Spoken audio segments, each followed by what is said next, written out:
I'm sorry. I can't breathe right. Could you just give me a minute? The man in booth 12 looked up at 29-year-old Lennox Merritt, his face pale, one hand pressed against his chest. His expensive watch caught the diner's fluorescent light, but his eyes held something Lennox recognized instantly: fear mixed with exhaustion. "Sir, are you okay?" She set down her order pad, her voice steady despite the alarm rising in her chest. He tried to smile. "Just stress, probably. Big presentation tomorrow. I'll be fine." But Lennox had seen this before. 6 years ago, in a different life, when her father collapsed in their kitchen, that same gray pallor, that same forced calm.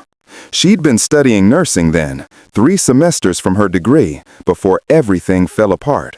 "Your left arm," she said quietly, kneeling beside him. "Is it tingling?" His eyes widened. "How did you—" "I need you to stay calm. I'm calling 911, but first, do you have aspirin?" Her hands moved with practiced precision, checking his pulse at his wrist. Weak, irregular. The man, Beckett Aldrich, though she didn't know it yet, shook his head. His breathing grew shallower. "Rita," Lennox called to the cook, "aspirin now." She turned back to Beckett, her voice soft but firm. "Look at me. Breathe with me. In and out. You're going to be okay." I don't want to die in a diner," he whispered, and something in his voice cracked. Not just fear, but a deeper loneliness that made Lennox's heart twist. "You're not dying anywhere today," she said, gripping his hand. "I've got you." Rita rushed over with the aspirin. Lennox had already loosened his collar, elevated his feet with rolled napkins. She placed the aspirin under his tongue, her fingers steady despite the tremor she felt inside.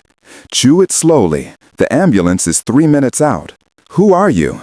Beckett asked between shallow breaths, his eyes searching hers. "Just someone who knows what it's like to almost lose someone." Her voice was barely a whisper. Those 3 minutes stretched like hours. Lennox stayed beside him, monitoring his pulse, talking to keep him conscious. She told him about the diner's terrible coffee, about the regular who always ordered pie for breakfast, about anything to keep his mind present. Other customers had gathered, but manager Dale Simmons kept them back, watching Lennox with surprise. The quiet waitress who never caused a fuss, suddenly commanding the room like she'd been born to it. When the paramedics arrived, they moved with efficiency, but one of them, a woman named Torres, paused. "You did everything right. Are you in the medical field?" Lennox stood, wiping her hands on her apron. "I was, once." They loaded Beckett onto the stretcher. As they wheeled him toward the door, he reached out, catching Lennox's wrist. "Thank you," he said, his voice raw. "What's your name?" "Lennox." "Lennox." He repeated it like a prayer. "I won't forget this." Then he was gone, sirens fading into the October night. Dale approached her slowly. "Lennox, I had no idea you knew how to—" "It was a long time ago," she said, returning to clear booth 12, her hands finally shaking now that it was over. But it wasn't over. Not really. 3 weeks passed. Lennox returned to her routine. Early shifts at Riverside Diner, evening visits to Whispering Pines Care Home, where her mother, Eleanor, lived with advanced Parkinson's.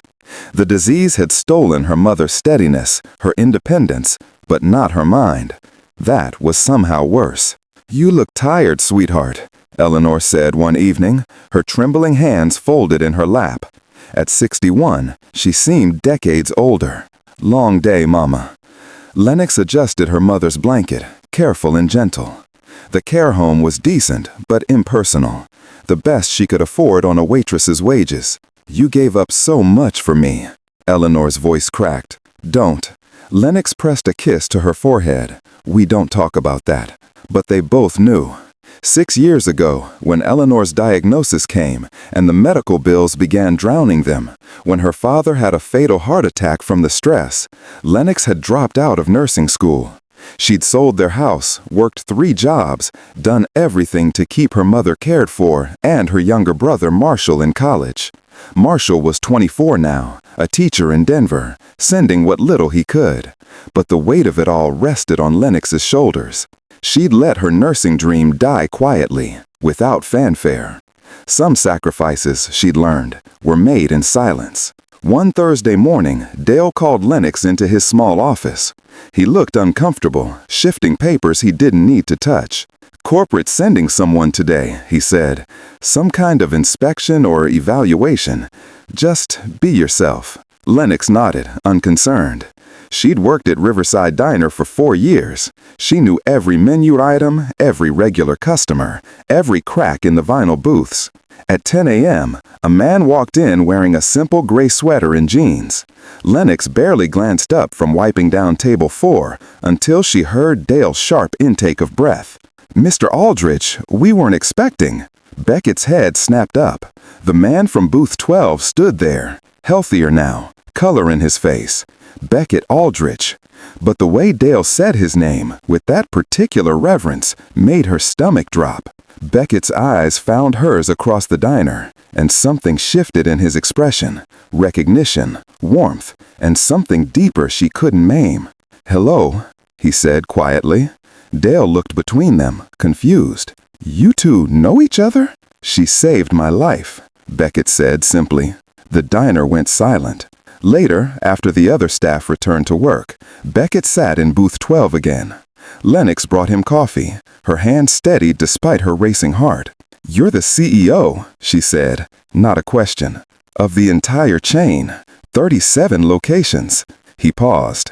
"I came back to thank you properly. The doctor said if I'd waited even 5 more minutes." "You don't need to thank me." "Yes, I do." He looked at her with an intensity that made her want to look away. "I've spent 3 weeks trying to understand how a waitress knew exactly what to do. My assistant finally found your records. You were in nursing school, Johns Hopkins, top of your class." Lennox set down the coffee pot. "That was a lifetime ago. Why did you stop?" The question hung between them, heavy with the weight of 6 years of loss and sacrifice. Lennox considered walking away, keeping her story locked where it belonged. But something in Beckett's eyes, a recognition of pain, perhaps, or simply genuine caring, made her sink into the opposite seat. "My mother got sick," she said finally. "Parkinson's. My father died trying to keep us afloat. Someone had to take care of things. My brother was 17, so I did." Beckett was quiet for a long moment. When he spoke, his voice was rough.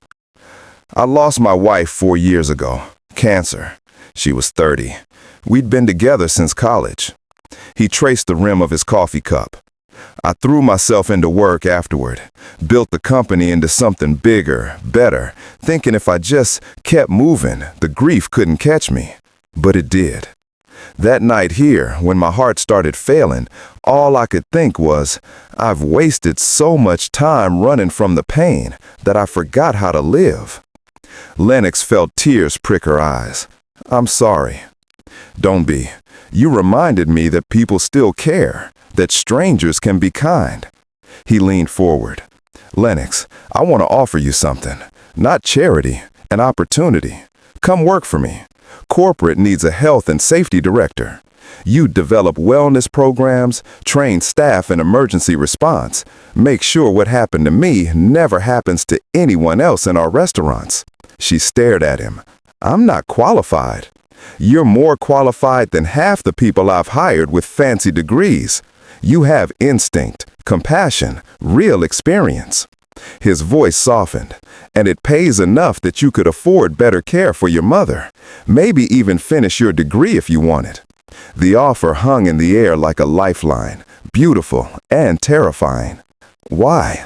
Lennox whispered. "Why me?" Beckett's eyes held hers. "Because 3 weeks ago, you saw me as a human being who needed help, not a CEO or a stranger or someone else's problem. You didn't hesitate. In a world that teaches us to look away, you looked closer." He paused. "That's the kind of person I want in my company. That's the kind of person I want to know." 6 months later, Lennox stood in Whispering Pine's new private suite, watching her mother laugh with Marshall during his visit. The room had sunlight, space, a view of actual trees. Eleanor's treatment had improved, new medications, better physical therapy. She still trembled, but her eyes held more joy than Lennox had seen in years. "You did this," Marshall said, hugging his sister tight. "You gave her dignity back." Lennox thought of Beckett, who'd become not just her employer, but her friend. They had lunch sometimes, talking about everything and nothing. His late wife Sarah, her father's terrible jokes, the way grief reshaped you into someone you barely recognized. He'd introduced her to his 8-year-old daughter Hallie, who'd been quiet and withdrawn until Lennox taught her to bake cookies, and slowly, week by week, helped her laugh again. There was no romance between them. Both still carried their losses too close, but there was something deeper. Understanding, connection, the recognition that kindness offered without expectation could change everything. "I almost didn't help him that night," Lennox admitted to Marshall. "I almost just called 911 and walked away. I was so tired of caring, of giving, of losing." "But you didn't walk away." "No," she smiled softly. "I guess I couldn't. Dad used to say our hands remember what our hearts know. How to heal, how to help, how to hold on." That evening, Beckett called. "There's a nursing scholarship program I'm setting up. Full tuition, flexible schedule for working students. I want you to be the first recipient." Lennox closed her eyes, overwhelmed. "Beckett, you saved my life, Lennox. Let me help save your dream." His voice was gentle. "Besides, Hallie told me you promised to teach her how to make bread. I can't have her disappointed in her favorite person." Lennox laughed through her tears. "Okay, yes, thank you." "No," he said quietly. "Thank you for reminding me that the best thing we can do with our lives is show up for each other, even when it's hard, especially then." Later, standing at her mother's bedside, watching Eleanor sleep peacefully, Lennox thought about that October night. How close she'd come to letting her own pain make her indifferent. How one moment of choosing to care had rippled outward, changing everything. She took her mother's trembling hand in hers, hands that had once held stethoscopes and now held coffee pots, but which had never forgotten how to heal. "I've got you, Mama. We're gonna be okay." And for the first time in 6 years, she believed it. Because kindness, she'd learned, wasn't weakness or naivety. It was the quiet miracle that connected souls across the vast loneliness of the world. It was the choice to see someone, truly see them, and refuse to look away. It was the only thing that mattered.